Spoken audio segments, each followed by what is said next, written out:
Hey, yo, it's me, Pops Van Marmalade, and you're watching the Comics-Related Madness Network. Uh-huh. So come get some. CromCon. CromCon.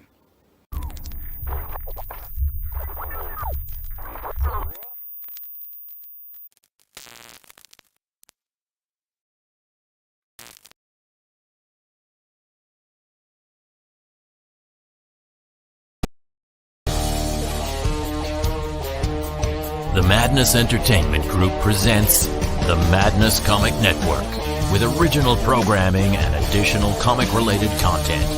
Tune in and subscribe to Comic Talk with Pops Van Zandt on YouTube.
The original intention of the film was just for my personal use, but I thought with it being such a unique thing that I'd like to offer it to anybody who wants to see it. Things like that. And it's just a unique film of him. He says, I beat you. He says, they say we came in under the dead heat. He says, that's not true because I beat you. And the American said, well, he says, if you like to think so, he says, but I know the real story. He says, I know I clearly won that one. See?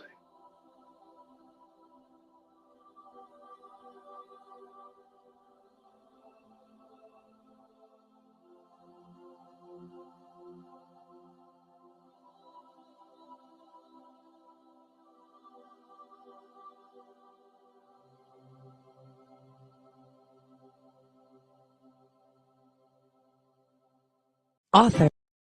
Fans around the world, please say hello to Paul Goldman.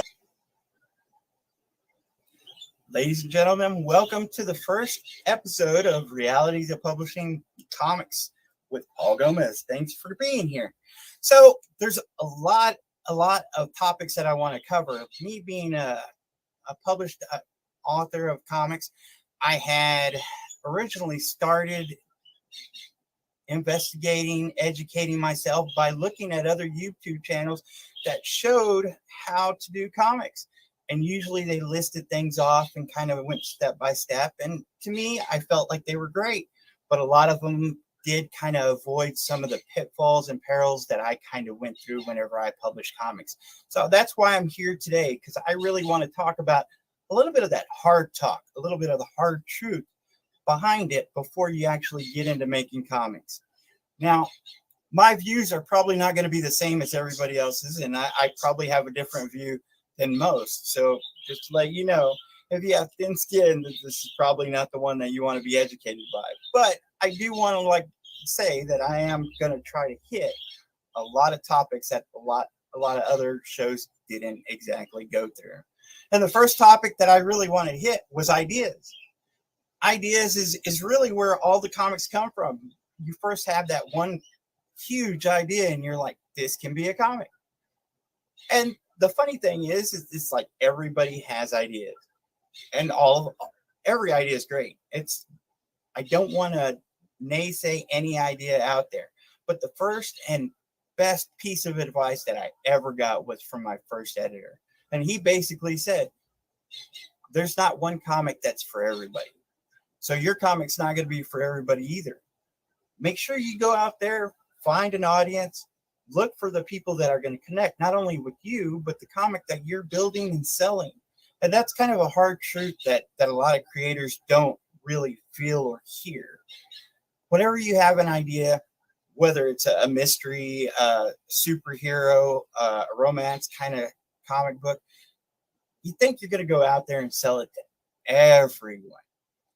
And the fact of the matter is, not everybody likes the same comics. And the comic buying consumers tend to be a smaller audience than most. So whenever you're out there selling it, you have to understand that your idea is probably not going to be for a lot of people. And that's where we're going to start off. Ideas. Did you have an idea for a comic? Where did it come from? I mean, was it specifically just for you? And, you fall in love with this idea and say, this is going to be for everyone because I love it. And there's a hot debate in comics, whether you're going to build a comic for you or build a comic for mainstream. Doc, how you doing? So yeah, I mean, that's where we're really starting off. Whenever I first made my first comic, it was an idea that was thrown together by me and my kids. We had sat down and we had came up with about 10 to 20, 30 different ideas. And we threw them around back and forth, trying to figure out which one was the best one for us to go forward. Now, originally, we planned on just making it a household project. Didn't really figure that we were going to be on a bookshelf at a store or selling it to the public. But it eventually, gradually, just took on a life of its own. So having said that, that first idea was going to be our flagship comic whenever we did decide to make it a mainstream type comic. Now, just because that was going to be our main comic doesn't mean that it was going to be for everyone. We figured that it related more to us, that it would relate to other people as well. Considering the fact that there was about 5-6 people involved, me and my kids, that is, I felt that it was a wider audience type of comic. Now, having said that, there were a lot of problems whenever we started that comic that I actually went on my own and made a second comic. And that second comic was going to be a passion project of mine. I wanted to talk about mental illness and awareness. So my second comic wasn't going to be for everybody. It was going to be something that I was writing for myself, for a passion project kind of thing. And whenever I did that comic, I knew that it wasn't going to be as welcomed as the other comic would be. So having those two comics and two different ideas, and whenever I started running with them, I had two different types and styles of comics. One, which was Bushibu Circus Mystery, and the way I told people about it was Scooby-Doo meets Criminal Minds. Everybody seemed to love that idea. Whenever I came out with my second idea, which was PTSD, it was more of a mental illness type comic and an awareness type thing. So I did have a lot of resistance, and that's really what I want to talk about. Whenever you have an idea, sometimes you're going to have that resistance. You're going to come up with ideas, and they're going to be passionate to you, but that doesn't mean that you need to stop. And that idea might not be for everybody, but it actually turned out that whenever I did PTSD, that it was my highest selling comic and sold over 1,000 copies within those first 3 months. How do you pick an idea? I mean, how do you know which one's the right one to go with? Do you go with something that you are passionate or that you think the fans are going to like? And that's one of those perils that a lot of people don't talk about. Most people in comics that are creating comics, I found, are usually going for that type of comic that they love. And they really don't give the thought of if it's going to be a wide stream or mainstream kind of comic. But they put their heart and passion into it, thinking, that it's going to be for everybody because they love it. And that's kind of a hard truth that you have to face. Is it going to be that way? I mean, is it going to be mainstream, or is it going to be just passionate to you? And that's really where I want to start off this segment. Whenever you start thinking about ideas, you have to figure out which road you're going to go with. Whenever me and my kids were first sat down and started thinking about ideas, we threw about 30 different ideas around, because I honestly think that there's a median that you can have not only that passion of yours about, but also a little bit of mainstream. And if you're trying to be in a comic industry and trying to be successful, you kind of have to have both of those in mind, because you definitely want to be passionate about your project, but you want to make sure that it relates to the other people as well. Whenever we did Bushibu Circus Mysteries, it was something that we wanted to do an ensemble cast so a lot of people could relate to it. Whenever I had my kids sitting around, there was more than one person that was throwing ideas in there. So I felt that it definitely did have that a little bit of everybody kind of momentum in it. Now, having said that, Bushibu Circus Mysteries wasn't exactly the highest selling comic of mine. So it was a kind of a rougher road. Whenever you have an idea that you want to stick with and passionate about, and sometimes you have to understand that there are going to be roadblocks, that people don't understand your comics and don't understand your ideas.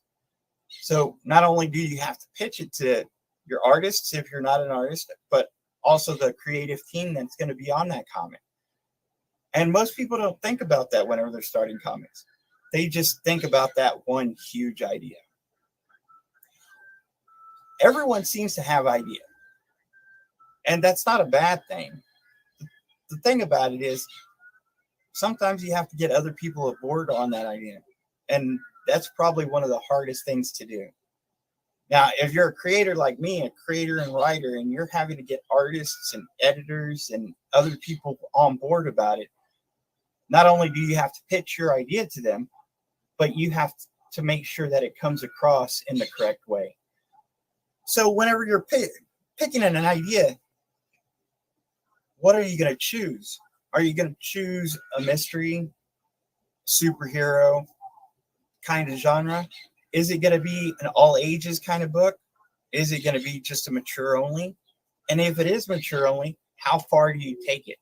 These are the things that you have to think about before you get into it. Not only that, but one of the main things that I always tell people that is the first thought that you need to think about is the page count. Being a creator writer myself, and I don't do the art, I'd have to pay for my art, and I obviously have to pay for my editing and lettering as well. Whenever you're thinking of these ideas, a lot of people run away with their ideas and don't think about these simple things.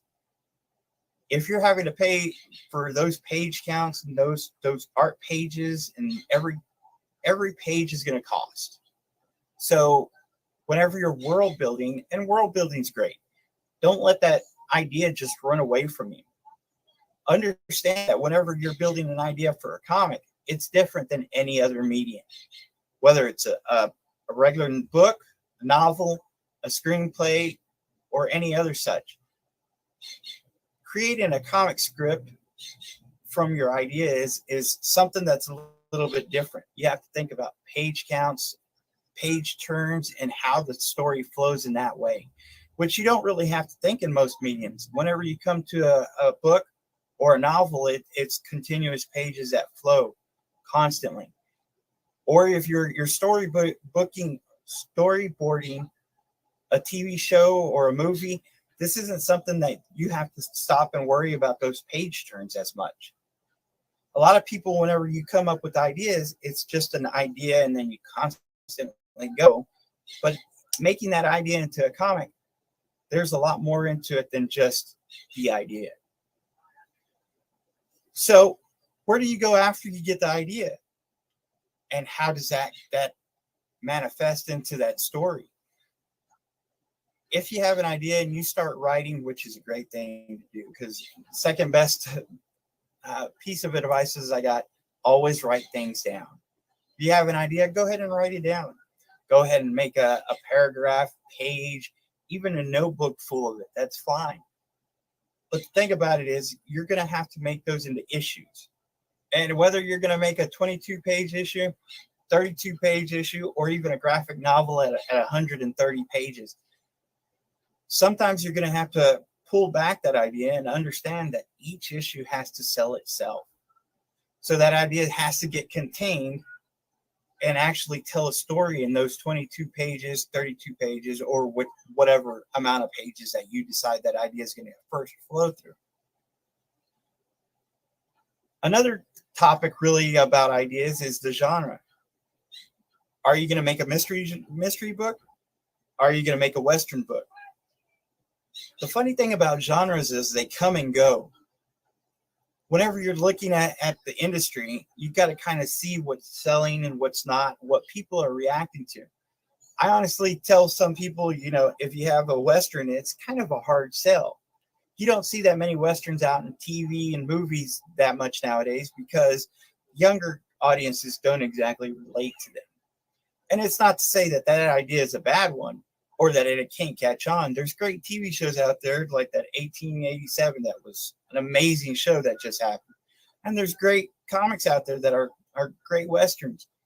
A friend of mine does one called Disputed Territory, and I love it. But having said that, it's still a hard sell. And most creators don't think about that. So whenever you're thinking of ideas, you have to understand that not every idea is going to be an easy sell. As a matter of fact, in the comic industry, most comics are a little bit harder of a sell. Having an idea is the easy part. The hardest part is probably actually selling the book. So, what are your ideas? Where did they come from? How many characters do they have? How many chapters? How many stories are you going to pull out of that idea?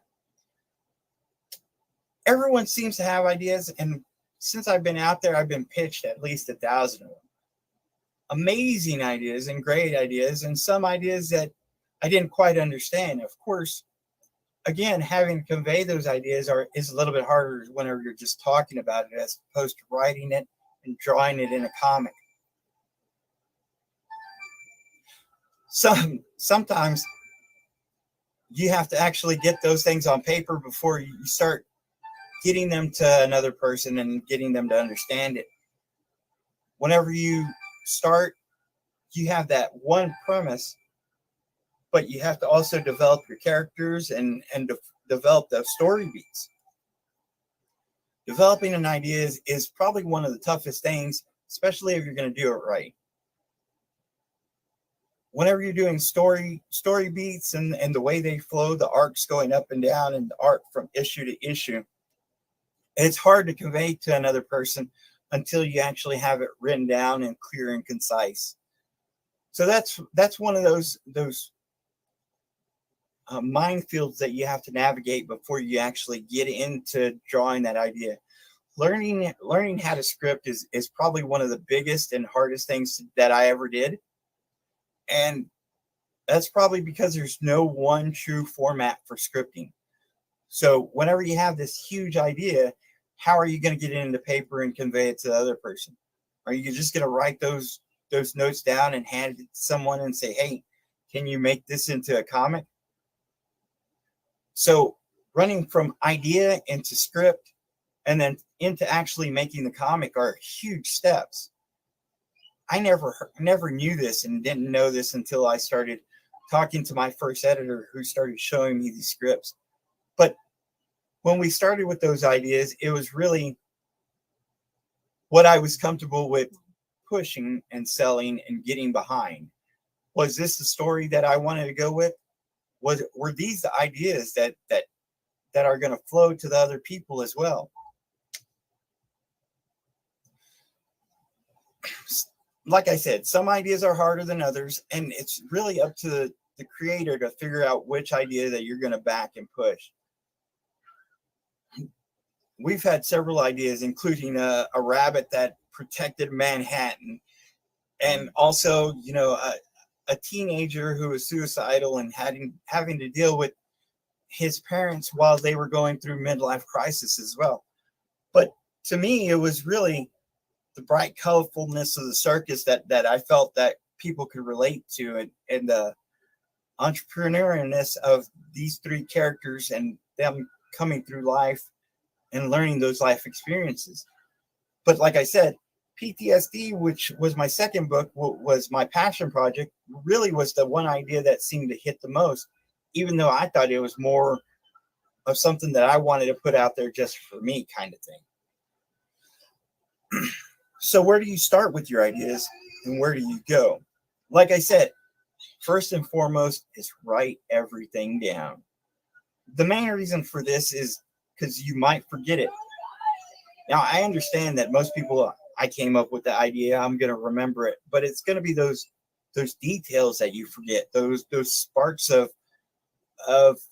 insanity, if you will, that keep your story going, that you'll forget a week or 2 weeks down the road. Or if you're like me and have kids and family, you might forget it by tomorrow. So make sure you write down those ideas as you go. I don't think that there are bad ideas. I just think that a lot of people don't take time into crafting those ideas the correct way. And that's really where I want this show to kind of help lead you down that road. So I guess the main point really is understand. Not every idea is going to sell to every person. Also, whenever you're going down a journey of creating comics, understand it's not going to be an easy one. Everyone can do it. I mean, I did it. But the thing about it is, how much passion and how much pursuit are you going to put into it? It's not going to be a fly-by-night type thing. It's not going to be one of these things that only take an hour or two. And it's going to be very expensive. And these are some of the ideas that came to me afterwards. And I didn't really know it until I got into the trenches of it all. So I wanted to let you know what my experiences were whenever I had these ideas. First and second idea, like I said, came to me pretty swiftly. Of course, with my kids' help, that first idea was the one that we conceived. I went on to make a third book and actually wrote about 4 or 5 other scripts. That's right. The one thing they say is the best way to get rich in comics is to always already be rich whenever you get into it. There isn't any one idea that's going to like fly off the shelf right away. And if it is, then you're probably luckier than winning the lottery. But like I said, the main thing is how much pursuit, how much passion are you going to put into it? Me as a creator, I decided that I wanted to do a wide range of stuff so people could know my range of writing. But I wanted to make sure that the ideas that I put out there were ideas that I was passionate about, because I could get behind them and I could sell them to the people and feel that they were getting the best of me. So whenever you come up with an idea, make sure that you're doing the same thing. It isn't about just throwing an idea out there and just running with it. You have to kind of take steps and to gradually make that idea better and learn how to sell it, learn how to craft it, and learn how to go from page to page, learn how to work with your artists, learn how to work with everybody on your collaborative team. And that's the main thing about creating comics. It's not just you. It's going to be a team of people. So make sure that idea gets conveyed the correct way. You don't want to just throw some words on a piece of paper and toss someone and say, hey, this is a comic. This is what we're going to do. Make sure that it's the way you envision it and that you're passionate about it, that you can get behind it. And also, like I said, there are different genres for different time periods, and that happens throughout every year. What's popular right now might not be popular later on. There's a lot of people that say that The Walking Dead was probably the topic of zombies and apocalyptics and probably the end of most of that popularity. I still think that there's a lot of popularity whenever it comes to zombies and post-apocalyptic stories. But if you notice, most of the mainstream right now is probably headed towards horror comics and that kind of stuff. That doesn't mean that superhero comics are dead, because they're definitely not. A lot of people are making them, and a lot of people are selling them. But to keep an eye on the genres, just make sure that you know what's out there. Make sure whenever you're pitching ideas to people, that you're pitching the correct idea to the right people. There's hundreds of publishers out there, and like was asked, a lot of publishers look for specific books. Take time to go into their websites and see what they're looking for, because some publishers might be looking for certain ideas, some might be looking for other ideas. I know that there's certain publishers that are looking for kid books, and if you're going to get into a major publisher like Scholastic, you're definitely going to be looking for an all ages book. But then again, I mean, if you're looking for something that's a little horror or second sight kind of book publishing, look at their website, see what they're looking after, and kind of pitch those ideas to them. One thing that I would have loved to have known before I started writing my books, what were publishers were looking for. I didn't know that. I didn't know to look at all these publisher sites. And that's one thing, these publishers look for specific genres and styles of book. A lot of them look for just anthologies, and that's not a bad thing. It's just knowing what you're going to go in for before you actually take that step. My first book was 33 pages long, and the only reason I made it that long was because I Googled how much was the average page count for a comic book, and it said from 22 to 32, and I wanted to challenge myself. I didn't realize that the cost behind that idea was going to be 33 pages worth of cost. So there's a lot of keys that people don't mention whenever you first get that idea. You might get an idea and start writing a whole notebook worth of great content. But if you're going to be paying for 100 pages of art, just imagine how much that cost is going to be compared to about 22 pages. And whenever you're writing 22 pages, you have to end it and seal that story up within 22 pages. So if you're trying to get a notebook's worth of ideas into 22 pages, you're going to have to condense it down. And these are something that a lot of creators don't realize. They're like, I started writing this. I can't just make it 22 pages, but I can't afford those 100-page graphic novels. So I'm going to close this out really a little bit short just by saying, use your imagination. Make sure you write everything down. Hey, Paul. Yes, sir. Go ahead and engage your audience. You got a lot of people watching, man. Enjoy yourself. Go ahead and answer questions until, I mean, I'm not going to chase you off, man. You got a good viewership going. What would you like seeing in crowdfunding projects? Man, one of the biggest ones that I thought and the most unique one was... What would you suggest when you're coming up with the ideas of what you're going to do? Yeah. Looking at crowdfunding projects to see what's selling. Go out there and look and do your investigation and see all the crowdfundings, especially the new ones. One of the greatest new concepts that I saw out there recently, and this was a few months back, was dwarves versus I'm going to forget it, werewolves, is it? And the unique way that they were selling their campaign, it was something that was a little bit different and unique to engage that audience in selling and crowdfunding that book and the whole campaign itself. Whenever you're looking at starting out with ideas and thinking about crowdfunding and what's going to work and what's not, you can go look out there and see, what people are reading and what they want to do.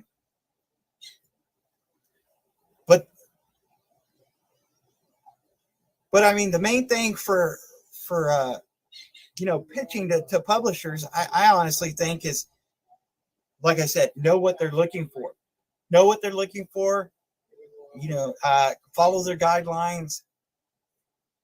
Make sure that you show them the art and stories, arcs that you're sending out there. publishing is a little bit harder of a subject that I want to get into a lot later on. But really, the main thing is, where are those ideas that you're going to start from? What's going to get you from that beginning stage to that publishing point?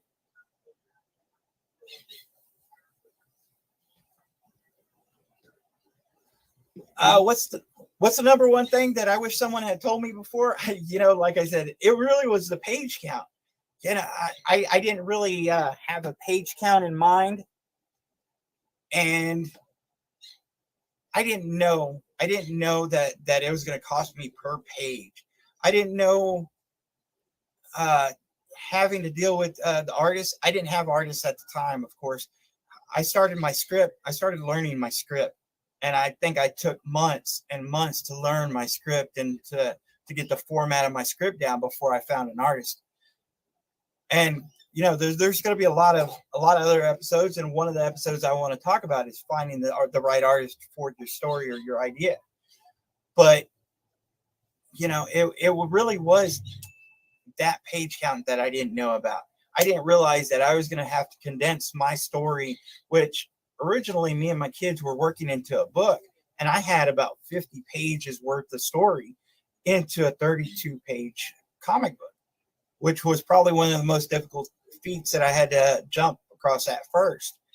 And then whenever I decided to make my second book, I decided to make it 22 pages to lower the cost, but also to challenge myself as a writer to see if I could get one complete story into 22 pages. I hear a lot of people out there say the best way to start in comics is to start small, to start in anthologies, to start in just one-page stories. Now, I'm not exactly on that same idea, mind frame, if you will. I believe starting a 22-page book is probably the best way, because you're going to learn that your story has to start and end in 22 pages. If you're starting an anthology, it's going to be about 6-10 pages or whatnot, depending on the type of anthology. But you're going to also be limited to such a short amount that you don't know if your style of writing can get to that point that you really want it to get to. It is fun to write shorter stories, but if you're going to be writing your own books, you're going to be aiming for those 22 at least. Was it hard to find the right talent? Oh, it definitely was hard to find the right talent. One of the main things I did at first was find an editor. And I definitely want to cover this on another episode. But finding an editor, that was hard. I wasn't the type of person that was just going to jump into making comics. If I was going to sell it to somebody, I wanted to make it worth every penny. And that's what I'm hoping every creator is going to do out there. So I wanted to make sure that I understood how to make a story, how those beats flowed, how those pages turned, and how it read, because I was a huge fan of comics as well. So whenever I was looking for talent, I first went and looked for an editor, and I found tons of editors out there that were like, you got a story? Yeah, I can just proofread it or get it back to you in a few days, and it's going to be ready for a comic. I didn't want someone who was just going to be a yes man, or someone who was just going to look it over and bring it back to me. I wanted someone who was going to be a little bit harder and make sure that sword that I was forging was going to be well worth it. And whenever I did find an editor, I was glad that I did wait around and look for that one editor that I did find, because he helped me structure my scripts into a way that I don't think most editors would have. And he also helped me identify the type of art that went for the stories. I didn't know, whenever I first had an idea, I didn't know if I could just give it to any artist and, they could match up with the story or make that artwork.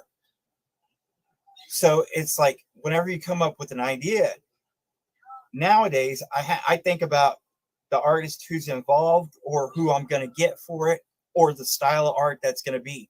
And there's several hundreds of styles of art out there that I realized. But whenever I first started with my ideas, I didn't realize that. And those are a lot of the pitfalls that you have to get through.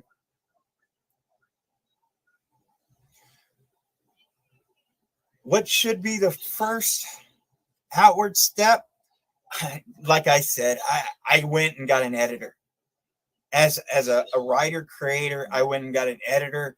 I suffer from dyslexia, and I knew one of my weaknesses was going to be making sure it read right.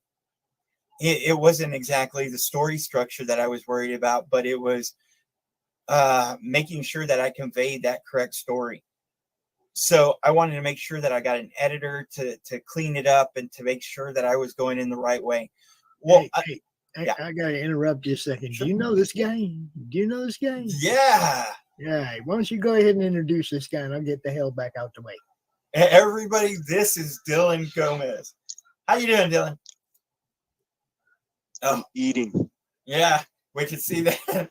This is my son and co-creator of Bushibu Circus Mystery. Do you remember when we came up with Bushibu? Yeah. How many ideas did we come across before we came across Bushibu?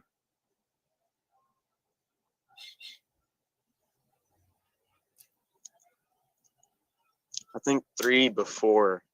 3 before, and then how many did we come up with after? I have no clue how much after. And we started throwing those ideas around and trying to figure out which ones fit us the best, right? Yeah. So what did you like about Bushibu, and why did it relate to you and you figure it could relate to the audience? I was supposed to be questioning you, not me. You can send questions. Answer this one and go right ahead. Okay. Yeah, I just like. I used to like Scooby-Doo a lot, so that's kind of what brought to like Bushibu.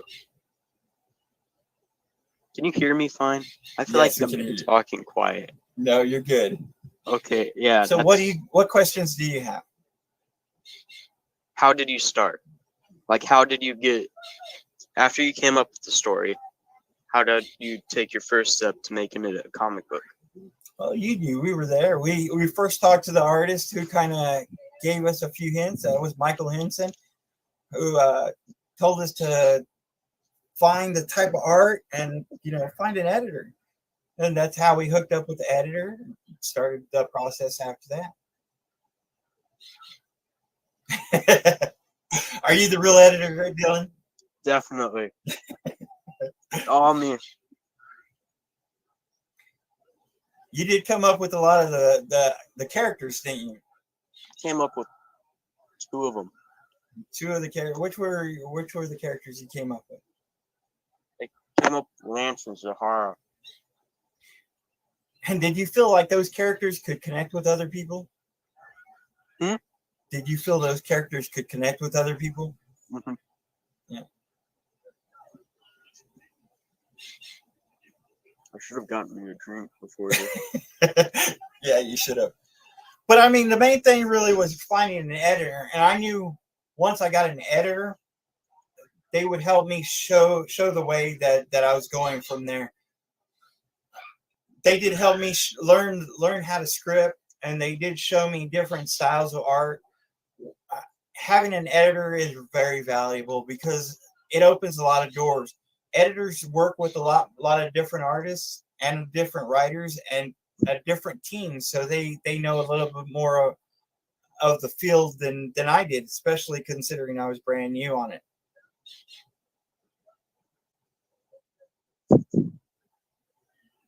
Do you remember us picking the art team? I remember some of it. You remember some of it? Like 10. Do you remember how we matched up the art team to the story? Remind me. Well, I mean, we were looking through like tens and tens of artists, Mm-hmm. and kind of trying to figure out which really fit with that story. With the comic background, we wanted it to be bright and vibrant, kind of jump off at the page. And that was one of the reasons that we went with that idea, was because it was bright and vibrant, that it would catch people's eyes.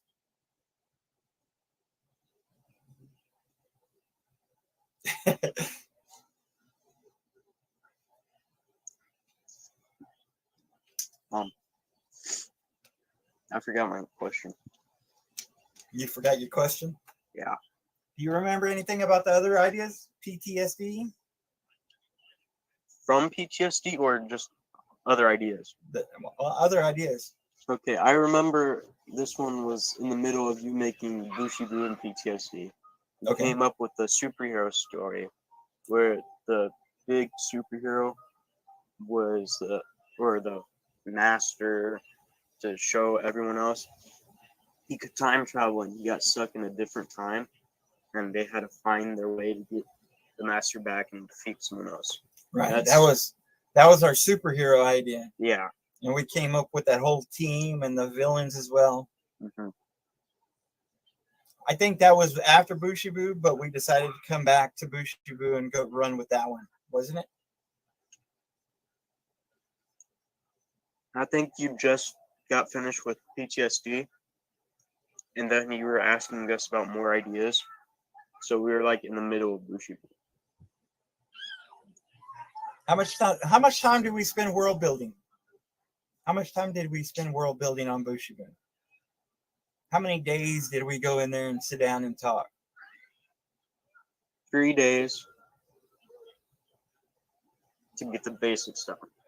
Yeah, it was 3 days to get the basics, to figure out the carnival and the circus and the where characters. the theme is and what the people are and how they're gonna fit in. And at first it was like 15 minutes a day, and then I think we spent an hour for like a week or two before we started writing the story. And then we wrote the first issue, and then after that it kind of took a life of itself. We worked the second and third issue out of the story that we wrote, because we wrote the 50-page story originally, right? Yeah. So we had, I think we spent about a week before we did the 50-page story, and then whenever I started talking to the editor, we kind of dropped down to the 32-page book, and we still had some of it left over that went into the second issue. So it really depends, and I tell people world building is great as long as you kind of give yourself a limitation of where you're at.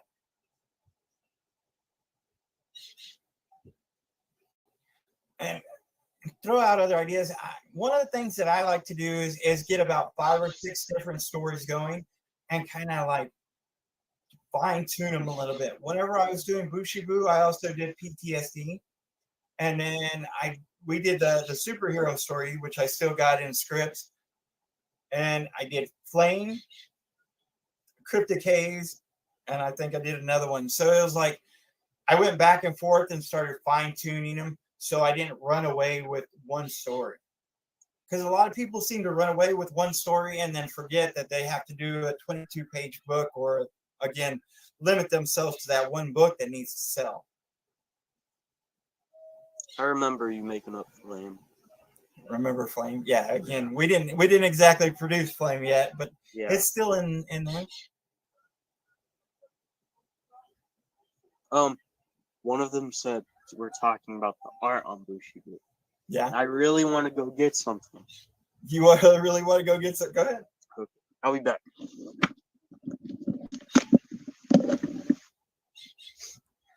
But yeah, I mean, world building is fun, and a lot of people get lost into it. That's why I tell people, whenever you're writing stuff down, that's fine to do. Just make sure you understand, whenever you're world building, you also have to keep in mind the limitations of that one comic that you're going to make. Whether it is a 22-page book or a graphic novel, you have to figure that out. Or just recently, I had someone ask to write a script, and I asked them how many pages was it going to be, and they're like, I don't know. Well, I mean, it's kind of hard to write a script if you don't know how many pages it's going to be. Paul, I gotta know. Yeah. Whose wedding picture is on the mantle, man? No, that's my father's. Cool. Yeah, Awesome. my kids are in it. I'm in it. So yeah. I like it. That's a big old family. I like that. That's cool. Yeah. Okay, I'm done prying now. I'm out. But yeah, I mean, world building's fun, and you can get lost in it. There's tons of things you can do once you world build, but as long as you keep your eye on that prize, and like I said, knowing that you're going to do a 22-page comic, you have to limit yourself into that story, how it's going to end, and how that one comic's going to sell itself. What'd you get? I know what you got. The Ken's Linus original art from the cover of Bushy Boo Circus Mystery. No, I got that, but I need to move this. Oh, wait. Well, let me move it.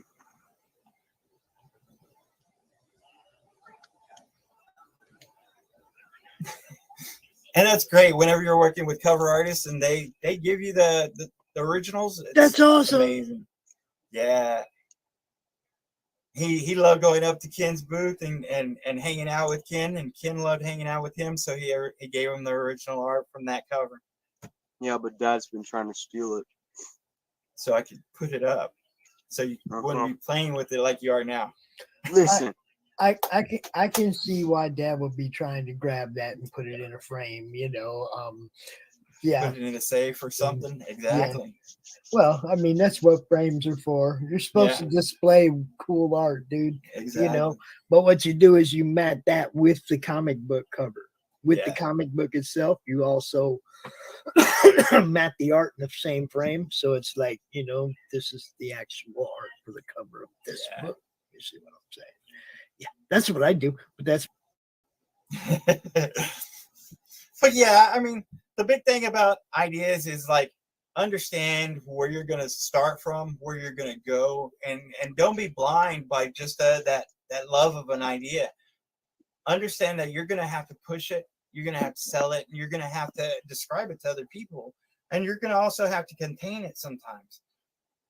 Because the idea that we started out with, like I said, we originally were thinking about making a book, but whenever we decided to make it a comic book, we had to scale it down to those 33 pages.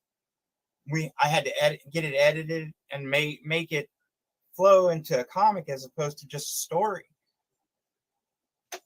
And that's probably one of the hardest things that I had to do whenever I first started out, because I didn't know what page turns or panel flows were, or how to write a story into 32 pages. And that's what I think a lot of new creators are kind of blinded by. I've got this great idea, but you got to understand there's going to be work behind it as well. I tell you what, Paul, I think you did a great job, man, for your first episode, dude. Thank you much. Appreciate it, Pops. I think me and Doc have kind of been talking in the background. I think you got a good thing. Maybe you decide your topic, you come out, you talk for 30 minutes, and then bring a guest out on topic for a little longer, you know? I definitely think so. You think you like that? Because it was cool that your son came out just right then. I was like, yeah. Dude, I like it. I like the way I like the premiere. I think you did a great job, and I hope that you put you up on top where you belong. I hope that you want to continue to do this, man. You know, I definitely want to continue. Like I said, I have tons of topics I really want to talk about. Not only just starting out, but you know, helping people find artists, helping them understand how to match the art to their stories, and a lot of things that I ran into that I don't want other people to run into blindly as well. Right. I think it's a great idea. I'm kind of glad that you jumped at me when I you know, said, well, what kind of show are you talking to? I'm glad you pitched it to me. I think it's going to be great, man. You pretty much had double-digit viewers the whole time. So, awesome. You know, great job. Thank you. I will see you next Wednesday, if not sooner. You never know what happens. You know? Yeah, definitely. But, definitely. I'll be here. He might be there. And we'll find somebody else to come on and maybe debate a few other topics. Next time, maybe I'll have a few things out that I can show everybody too. I have some PTSD and some cryptic haze and some Bushy Boo Circus. Man, look, I got the Gabriel Mangum cover. Oh yeah. Time. Okay, that big gorilla. Yeah. You know, dude, that I love Gabe. I love Andrew. I'm so glad that you guys got to meet them, because I've known Gabe for Andrew since like 2017. Yeah. And he's got great art. Like way before I had a group or anything. I've had his art on my wall for a long time. Yeah. And that's another one of the topics I want to talk about, cover art, how to pick it, how to structure it. Also, interior artist kind of thing. These are things that I ran into that I didn't know nothing about. Now I feel like I know a little bit more about it. I want to help those new creators kind of not run into those walls that I ran into. Right. All right. You had a great show. Laurie, Doc, everybody, Andrew, man, and all you lurkers, man, there was a lot of people out here watching that wasn't talking. I'm just saying, we appreciate all you guys, man. Thanks for tuning into this first show. I'm going to put this up as the featured video so that, some people can see this. And Dylan, I hope you come back and keep supporting your dad. Look, that's one of the things I love about this, man. You got a son that's supporting what you're doing, kind of like I got a son supports what I'm doing. So, there's nothing better for a father than to know that your son respects what you're doing and supports what you do. What can I tell you? It's great. It really is. I love you guys, man. Yeah, Laurie, I think this is going to be a good show. I hope you tune in every month. You'll probably end up being a guest at some point because you've seen the stuff she does. Yeah. With the in-character videos and all the stuff she's doing on her campaign. Yeah, oh yeah, you guys will probably have some stuff to talk about, stuff that she's run into that most comic creators don't. Right. You see what I'm saying? So yeah. I like the premise. Great idea, Paul, and good first show, man. Awesome. Thank you so much, Pops. Thank you for having us too. Go ahead and tell everybody who you are and where you can be found, like they don't already know. But, My name is Paul Gomez. I'm a comic creator, and you catch me at Paul Gomez 790 on Facebook, Twitter, and Instagram. There you go. What about the youngster? Who's he? Oh, no. He said, "Oh no, I'm Batman." Oh, what an answer. What an answer. I'm leaving on that one. We're out. Y'all check out this show next week and some of our other upcoming programming tomorrow. We're also premiering Doc's Coffee Shop at 10 a.m. So check that out. Y'all have a great night. Thanks, Paul. This was fun, man. I'll talk to you later. Thank you. Dylan, love you, brother.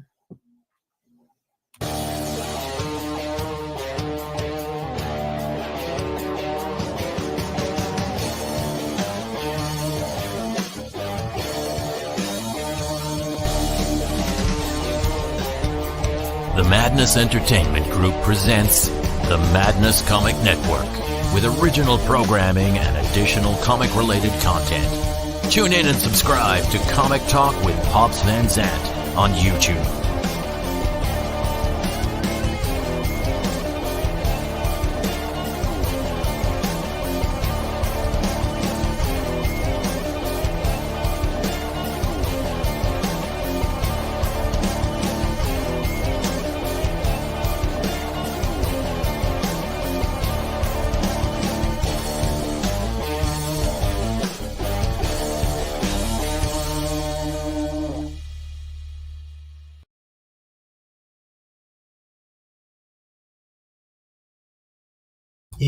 You can add that one too. We just didn't add it to the video yet. But Stephen B's Draw Stream, Saturday night, 7 p.m. Eastern. Thank you guys for watching. Thanks for everybody's support that I've gotten on Facebook and Twitter and everything.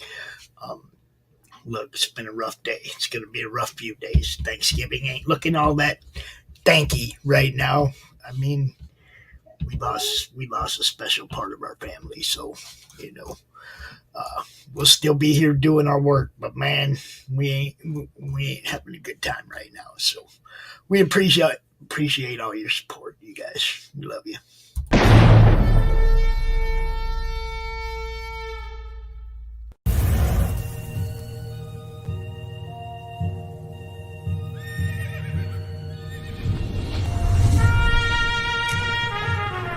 We've all heard the stories. We've all heard the legends. Holiday, Billy the Kid. But there's a secret history to the Old West. One that seems too strange to be true, but, well, we all know what they say about the truth.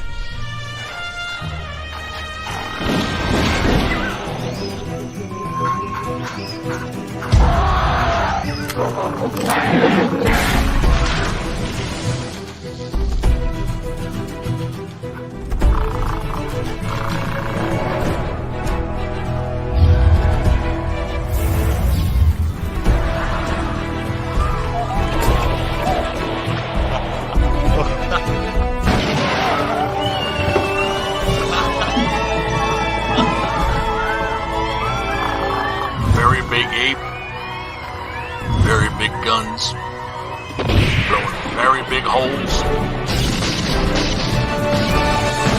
very bad people. I think the world is finally ready to hear the story of the strangest, the most startling Western hero of them all.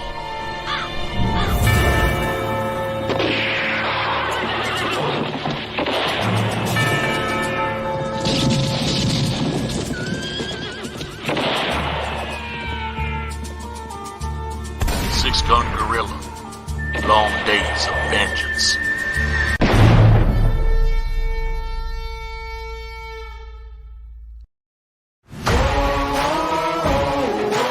Man on a mission, I'ma get it. You know I be on a what? Yeah. You know I be on a what? Man on a mission, I'ma get it. You know I be on a what? Yeah. It's all hard, ain't no fear here. You ain't giving it, so all you steer clear. Never beat, I've been down and I reappear. You got some money on the line, you better put it here. Rolling in and doing that work.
Dirk Manning here, the writer and creator of numerous comic books and graphic novels, including Nightmare World, Tales of Mystery, Brave But Not Dead, all kinds of stuff. And I am super excited for you because you are getting to watch right now, right this moment, out of all the things we're going to be doing, you're getting to enjoy and revel in the Madness Comic Network. And that is awesome. Thank you for being here.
bringing you sex, sass, and style.